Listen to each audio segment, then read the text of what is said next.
to'liq Samarqand viloyatiga olovlik bug'doylar eksport qilish davom etyapti.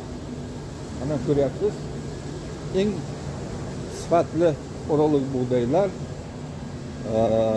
hosildorligi 100 sentrdan baland o'ta sifatli olovlik bug'doy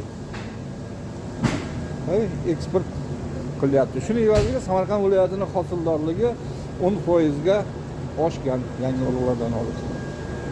Mana yerda Samarqand viloyati qo'rasi yigitlar o'tyapti. Mana yerda yana bir narsani ko'rsataman. Mana soya, urug'lik soya bana kelyapti. Yomg'ir yoqqan, kichkina yomg'ir yog'yapti. Yo'lkan ustida turibdi.